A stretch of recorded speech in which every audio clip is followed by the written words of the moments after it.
The Shiv productions ने कराया भारतीय संस्कृति पर आधारित the Braj fashion show. Bharat के शीर्ष शहर मथुरा में द ब्रज फैशन शो के दूसरे सत्र का आयोजन मथुरा के हाईवे स्थित होटल द मैजेस्टिक पाम में किया गया, जिसमें कई पेशेवर मॉडल्स, फैशन डिजाइनर्स और मेकअप आर्टिस्टों ने हिस्सा लिया। ये मथुरा का दूसरा सबसे हिट, सबसे खूबसूरत और बेहतरीन ट्रेडिशनल फैशन शो हुआ।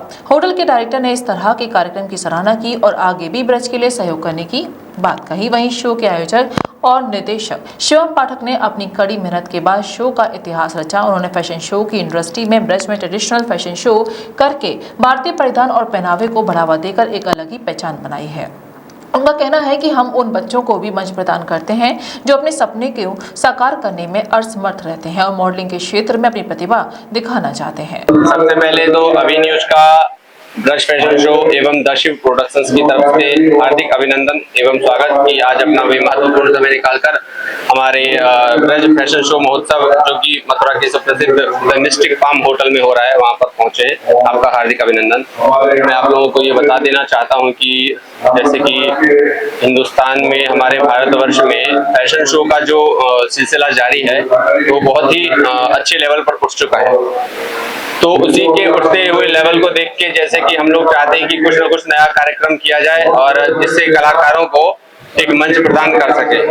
तो इसके लिए ही हमने फैशन शो के तहत ट्रेडिशनल का प्रचार प्रसार करने के लिए हमने एक लक्ष्य बनाया और द ब्रज फैशन शो नाम का कार्यक्रम का आगाज किया, जो कि पिछले वर्ष भी वृंदावन में हुआ था और इस वर्ष भी हमारी टीम के सहित कठिन परिश्रमों से ये आज आपके मथुरा के सुप्रसिद्ध द मिस्टिक फार्म होटल में हो रहा है। आप सभी इसका नजारा देख सकते हैं। नई पीढ़ी को क्या उद्देश्य देना चाहेंगे? नई पीढ़ियों को मैं यही उद्देश्य देना चाहूंगा कि युवा पीढ़ी जो इधर उधर की चीजों में भाग रही है, अगर फैशन इंडस्ट्री में भी वो रहना चाहते हैं तो वो भी अच्छा काम कर सकते हैं, क्योंकि फैशन में भी बहुत चीजें हैं, अपने अपने तरीके हैं, चलाने के तौर तरीके हैं। तो हमारी कंपनी का यही उद्देश्य है कि सबको आगे बढ़ाया जाए और सबको स्टेज जो है, मंच सबको प्रदान किया जाए, जिसमें बहुत तरीके कलाकार हमारे आए हुए हैं, जिसमें अलग अलग जगह से प्रोफेशनल मॉडल्स हैं, फैशन डिजाइनर्स हैं और मेकअप आर्टिस्ट हैं, जिनकी कला के माध्यम से एक मंच प्रस्फुटित होता है। तो हमारा सबसे यही कहना है कि आए ब्रज फैशन शो से जुड़े और जो भी परिवार वाले अपने बच्चों को फैशन शो में डालना चाहते हैं वो आराम से इनको इसके माध्यम से आगे बढ़ा सकते हैं। यहाँ एकदम ट्रेडिशनल का फैशन शो होता है और बहुत अच्छा कार्यक्रम हम लोग करते हैं। यहाँ की अगर मैं बताऊं तो आपको आज हमारे वृंदावन मथुरा में लगभग आपके नेपाल से भी बच्चे आए हैं और कलकत्ता से आए हैं, पटना से आए हैं और बोकारो झारखंड में वहां से हैं और पूरा दिल्ली एनसीआर तो है ही है, जयपुर है, काफी सारे शहर हैं जहाँ से हमारे पास आज बच्चे आए हैं और काफी अच्छा कार्यक्रम चल रहा है। हमारे जो भी आप पीछे देख सकते हैं लोग हैं, ये सारे सपोर्टर हैं यहाँ पे और स्पॉन्सर हैं, जिन्होंने एक बड़े कार्यक्रम को सुसज्जित करने के लिए हमारा अत्यंत सहयोग किया है और इनका आगे भी सहयोग मिलता रहे, हमारी ऐसी प्रार्थना। बहुत अच्छा प्रयास है। दक्षिण फैशन शो भारतीय संस्कृति और पश्चिमी संस्कृति का तुलनात्मक रूप इसमें दिखलाया गया है, लेकिन भारतीय संस्कृति को प्रमुखता दी गई है। इसके लिए मैं आयोजकों का, शिवम पाठक जी का, आलोक शर्मा जी का, इन सब लोगों का बड़ा धन्यवाद करता हूँ। सौभाग्य की बात है कि गेल इंडिया के डायरेक्टर और वरिष्ठ भाजपा नेता शेर सिंह जी भी आए हुए हैं, उनका भी पूरा आशीर्वाद और सहयोग इस कार्यक्रम के आयोजकों को मिल रहा है। देखिए, जो लोग जिस व्यवस्था में हम लोग इस प्रदेश से आए हैं, वहाँ यत्र नार्यस्तु पूज्यन्ते रमन्ते तत्र देवताः संस्कृति का आज से पीछे के 30 साल 25 साल जब जाएंगे तो महिलाएं काम नहीं करती। तो महिलाओं के जिम्मे काम होता था कि पुरुष है, ये हमारा जो भारतवर्ष है, ये पुरुष प्रधान देश है। इस पुरुष प्रधान देश में पुरुष घर से बाहर निकलता था, उसके बाद बंधन कब रहते थे, वो कमा कर लाने का काम, सुबह का निकला शाम तक जाना है, आकर घर में लाना है। अब घर में रहने के लिए जो लक्ष्मी घर में है, वो घर की शक्ति लक्ष्मी, अब उसे घर में रहते हुए वो कोई ऐसा नहीं कि पढ़ लिख कर कोई दूसरा काम करेगी। पढ़ लिखने के बाद में अगर वो नौकरी करने जा रही है, कोई हमारी बेटी है, उसको रोक नहीं रहे, वो अगर पढ़ लिख कर जा रही है तो वो घर के व्यवहार से दूर हो जा रही है। क्योंकि उसको 8 घंटे की नौकरी करने बाहर जाना है। घर में कौन रहेगा? जब घर परिवार बना है उसमें बच्चे भी होंगे। अब हमारे घर परिवार बच्चे हैं तो हमारे रिश्ते भी होंगे, रिश्ते नाते होंगे तो रिश्तेदार भी घर में आएंगे। तो जब कोई किसी के घर में आता है तो आने पर सबसे पहले उसको पूछा जाता है भाई पानी पी लो। एक हमारी संस्कार है कि हम उसको पानी देते हैं, तो उसको चाय पानी के साथ नाश्ता भी देते हैं। और अगर कोई ऐसे समय पर आए इसको भोजन करना है तो हम उसको भोजन की व्यवस्था भी रखते हैं। वो शाम के समय आता है, रात को रुकेगा तो ये भी पता है कि उसको रात को भोजन भी देना है, फिर दूध भी देना है। ये सारे काम जो होते थे इनको गृहिणी को दिया गया कि भाई घर में आप सारी व्यवस्थाएं करो।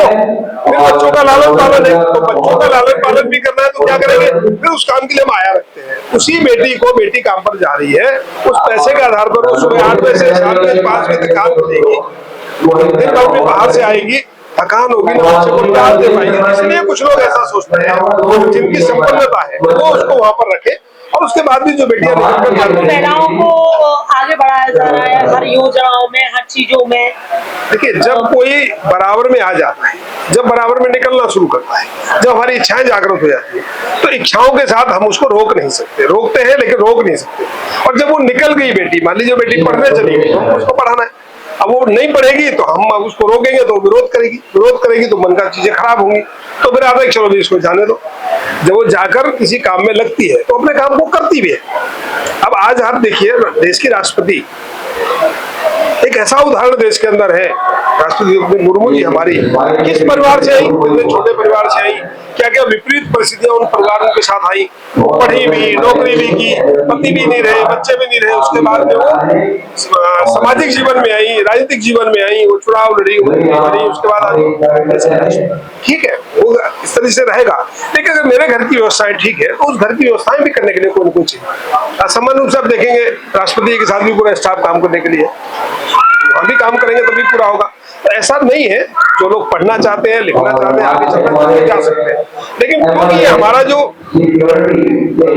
वातावरण भारतवर्ष का है उसमें नारी का प्रथम स्थान है। आप कभी भी राम सीता को नहीं बोलते, क्यों सीताराम बोलते? कभी भी कृष्ण राधा नहीं बोलते, क्यों राधा कृष्ण बोलते? क्योंकि वो जो राधा और सीता हमारी है वो हमारी जीवन दायिनी है, वो हमारी घर की बेटी और माँ बहू नहीं है, हमारे जीवन देने वाली शक्ति। उन शक्तियों का अलग स्थान सम्मान है। और जब भी वो बेटी मेरे घर से बाहर निकल के जाती है, जो वातावरण में आज का आ रहा है, आप नजरें देखिए, हम उसी मातृ शक्ति को अपने सामने देखते हैं माँ के रूप में, तो हमको क्या भाव आता है? मेरी माँ है तो हम सावधानी से देखते हैं, वही हमारी बेटी है हम उसे दूसरी नजर से देखते हैं, स्त्री वही है, रूप वही है, लेकिन उसको बेटी के रूप में देखते हैं। वही हमारी बहन सामने आ जाती है, हमारी नजरें बदल जाती है, हमारी बहन है, और वही कोई तीसरी अनजान महिला हमारे सामने जा रही होती है, वो हमारी नजरें तो ये हमारी सोच भी है ना, पुरुषों की सोच भी, पुरुषों को भी कहता हूँ हम उस संस्कृति के लोग हैं जहाँ अपनी पत्नी, अपनी धर्मपत्नी के अलावा जो इस दृष्टि में मातृ शक्ति बची है उसको हमें माँ और बहन देखते हैं, उसमें हमको और कुछ नहीं देखते, क्योंकि ये कमजोर है, इसलिए आकर्षण है। और पुरुष और स्त्री का जो मेल बना है वो हाथ फूस जैसा पैर, एक नेचर है, परमात्मा में जो लगाव बढ़ाया है उसमें हमको अट्रैक्शन चाहता है। उस बचाव को रखने के लिए पहले ऐसा था, अब धीरे धीरे प्रकृति बदल रही है, व्यवस्थाएं बदल रही है, बेटी आगे जा रही है, जो कर पा रही है अच्छी बात है, और उनको सपोर्ट भी करना चाहिए। मेरी बेटी खुद की LLM किया, लॉ किया उसने, मेरी पुत्रवधू खुद घर में डॉक्टर है, दांत की डॉक्टर है, तो हमारी दूसरी बेटी भी PhD करने जा रही है।